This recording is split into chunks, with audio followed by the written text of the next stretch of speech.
Bertemu lagi dengan saya dalam mata kuliah keamanan informasi.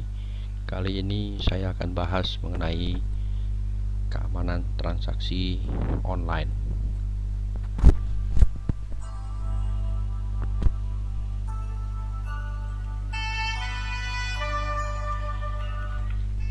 Dunia internet pada saat ini sudah tidak menjadi suatu hal yang aneh.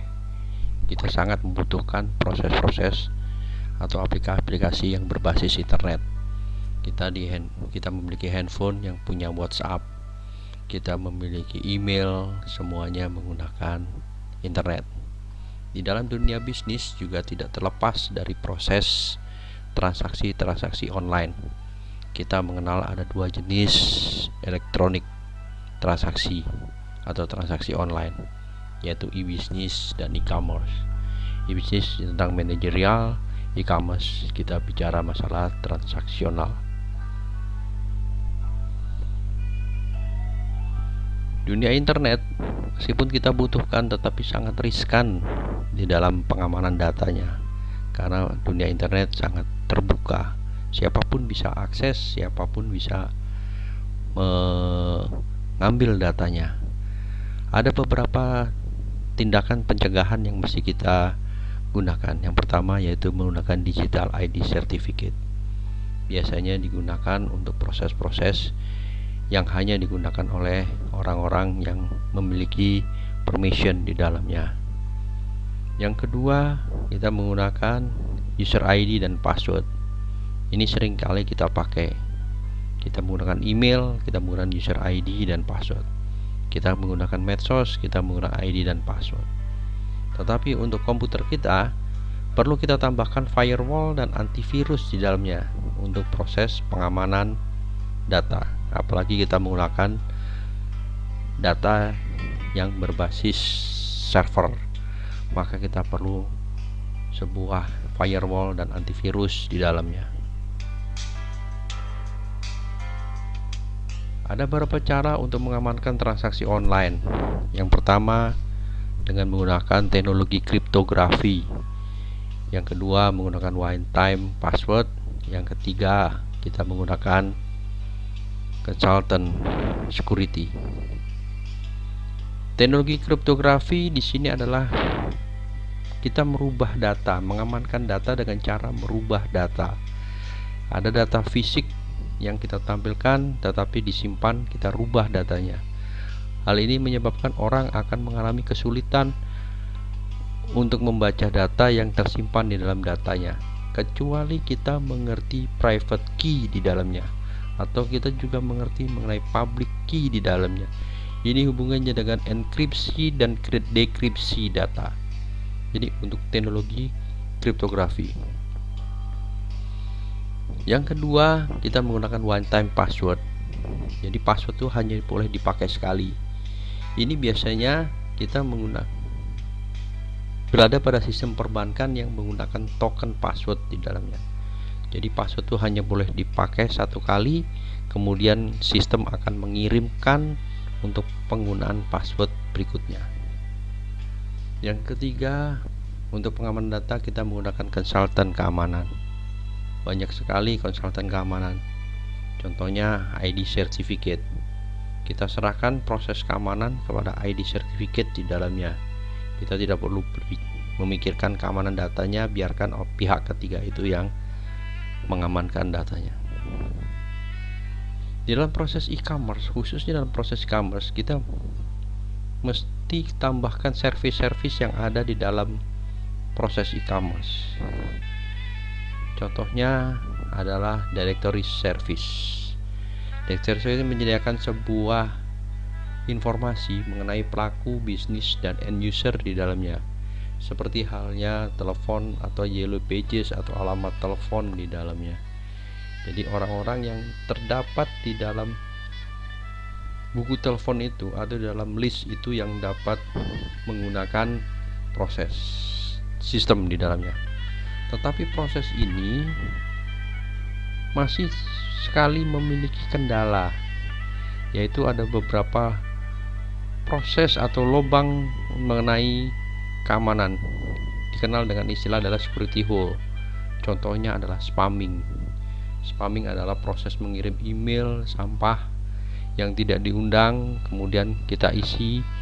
Begitu kita isi, maka data kita akan seluruhnya terekam di dalamnya. Hati-hati dengan adanya spamming ini. Tips dari saya adalah jangan pernah sekali membuka email apabila email itu tidak kita kenal. Kemungkinan di dalamnya adalah spamming, apalagi kita harus mengisi data-data pribadi di dalamnya. Jangan sampai kita mengisi data pribadi pada proses-proses email atau form-form yang berbasis internet yang tidak kita kenal di dalamnya. Yang kedua adalah service yang tersedia public key infrastructure. Ini hubungannya dengan yang tadi, ada yang menggunakan kriptografi. Public key infrastructure ini biasanya dipakai hanya untuk kalangan internal. Justru kita kriptografi kita tidak tampilkan untuk kalangan eksternal, kita hanya mengetahui untuk kalangan internal. Tujuannya hanya satu, yaitu kita mengamankan data dengan cara merubah data aslinya, yang nanti dikenal dengan istilah adalah enkripsi dan dekripsi. Enkripsi adalah merubah data asli menjadi data yang baru. Dekripsi adalah data yang baru itu dikembalikan lagi menjadi data yang bisa dipublish. Yang ketiga, service yang harus dikenal, yang harus kita adakan, yaitu mengenai certificate authority. Mungkin Anda pernah membuka sebuah aplikasi, kemudian di situ kita dimintakan certificate authority di dalamnya. Ditanyakan apakah kita mau lanjut atau tidak untuk mendapatkan sertifikat itu. Ini juga bisa menghambat orang untuk masuk ke dalamnya. Ada IP security, IP secure di dalamnya. Kita memberikan IP statis kepada seluruh user-user yang menggunakan.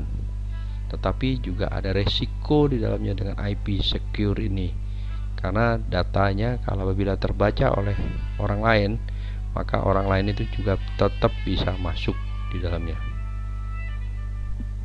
Ada lagi yaitu pretty good privacy, digunakan untuk authentication, enkripsi, dan digital signature. Biasanya digunakan untuk pretty good privacy ini hanya digunakan oleh user-user yang terdaftar di dalamnya. Bisa sebagai contoh, maunya Anda menggunakan e-kampus di dalamnya, seluruh NPM dan password Anda sudah tercatat di dalam e-kampus. Jadi kalau ada orang lain memaksa untuk memasukkan username atau NPM secara acak dan password secara acak, dia sudah tidak bisa masuk ke dalamnya. Ada lagi privacy enhanced mail, ada lagi PKCS, public key cryptography standard. Ini juga masuk di dalamnya kriptografi. Ada SMIM di dalamnya. Ciri dari secure mode yang bisa kita lihat secara awam di dalamnya, pada saat kita buka sebuah situs di dalam sebuah browser. Biasanya di dalam URL kalau mau aman, biasanya kita menggunakan HTTPS. Sekarang sudah banyak menggunakan HTTPS, bukan lagi HTTP. Google sudah menggunakan HTTPS. Anda perhatikan untuk aplikasi e-kampus sudah menggunakan HTTPS atau HTTP. Kalau HTTP, maka kita punya kesempatan untuk masuk ke dalamnya. Tapi kalau HTTPS agak sedikit sulit untuk masuk ke dalamnya. Ada lagi enkripsi mail. Ini juga termasuk di dalam, seperti halnya tadi adalah kriptografi. Dan begitu data masuk, data itu langsung dirubah menjadi hal yang baru. Begitu ditampilkan oleh kita, langsung didekripsi lagi yang menjadi data yang aslinya.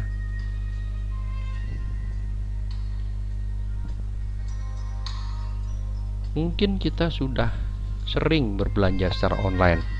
Pertanyaan dasar, amankah kita berbelanja online? Internet meningkatkan kenyamanan belanja. Kita tidak perlu keluar, apalagi kondisi saat sekarang banyak sekali yang di lockdown. kita cukup menggunakan transaksi-transaksi online di dalamnya. Barang itu akan datang sekali. Yang terpenting adalah dalam transaksi online kita harus percaya, saling percaya antara seller dan buyer, penjual dan pembeli. Pembeli harus percaya bahwa barang yang dijual itu adalah benar, sesuai dengan gambar, sesuai dengan spesifikasi. Demikian juga dengan seller. Dia harus percaya bahwa data yang diberikan oleh yang diberikan oleh buyer itu adalah benar, baik nama, alamat, barang yang dipilih, kuantiti, metode pengiriman, itu harus percaya. Ini dasar dari proses belanja online.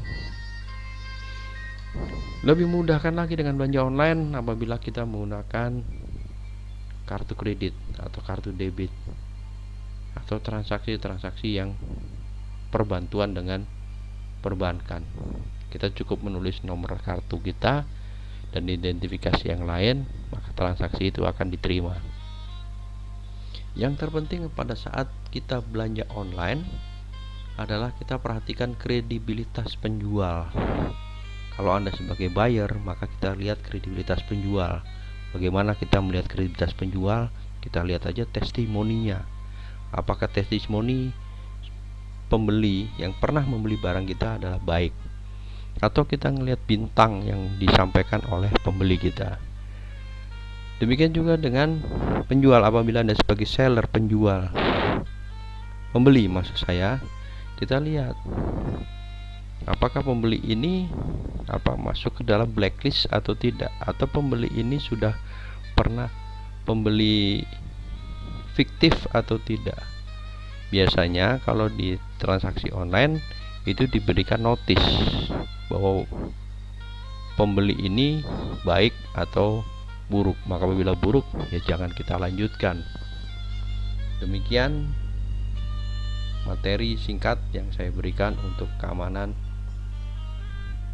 transaksi online. Untuk selanjutnya kita berdiskusi di WhatsApp group. Tetap semangat, jaga kesehatan. Sekian, terima kasih.